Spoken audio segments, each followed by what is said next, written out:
Pernah nggak sih lihat judul berita yang heboh banget, apalagi soal saham raksasa kayak BCA?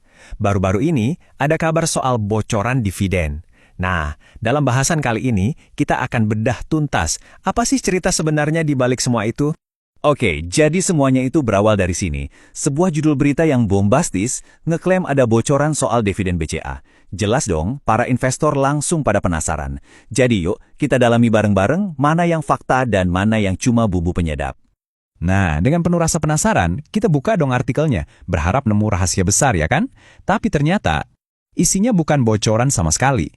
Melainkan, laporan kinerja kuartalan biasa. Agak anti klimaks ya? Yap, ternyata bocoran yang dimaksud itu adalah analisis kinerja BCA di kuartal pertama tahun 2026.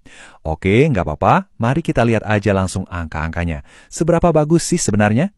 Angka utamanya langsung kelihatan, laba bersih sebesar 14,7 triliun rupiah. Ini artinya ada kenaikan yang solid sebesar 4% dibanding tahun sebelumnya. Dan sejujurnya angka ini ya sejalan dengan ekspektasi pasar, nggak ada kejutan besar.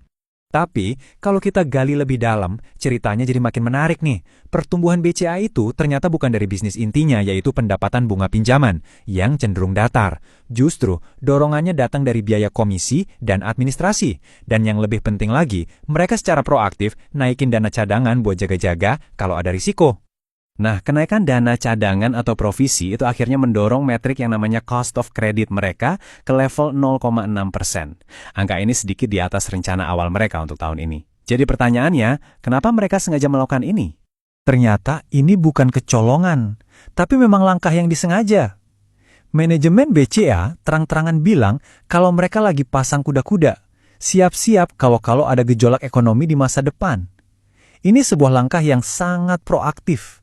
Jadi mereka itu nggak nunggu masalah datang baru bertindak.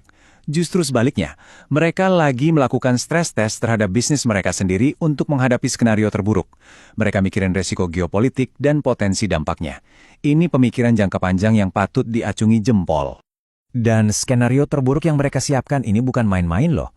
Kalau kondisi ekonomi benar-benar sulit, mereka udah antisipasi pertumbuhan kredit bisa aja mandek total. Dan rasio kredit macetnya bisa naik lumayan tajam.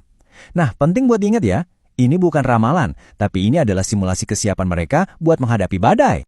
Oke, jadi setelah kita bongkar semua ini, kita nemu bank yang kinerjanya stabil dan manajemennya sangat waspada.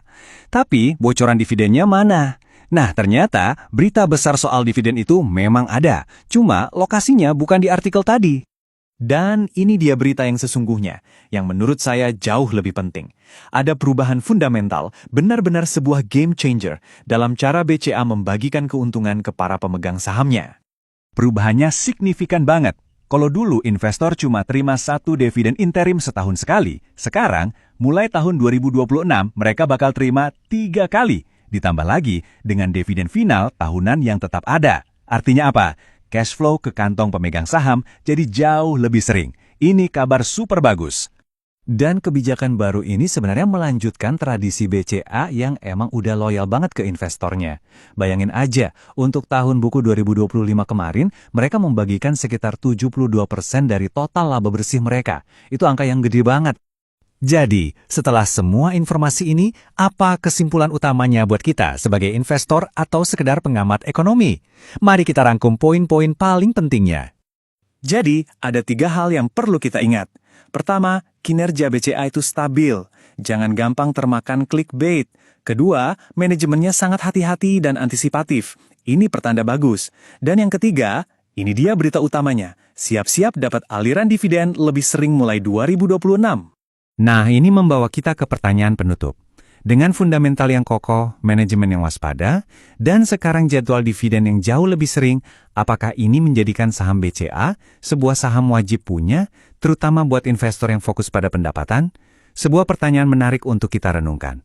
Terima kasih sudah menyimak ulasan kali ini.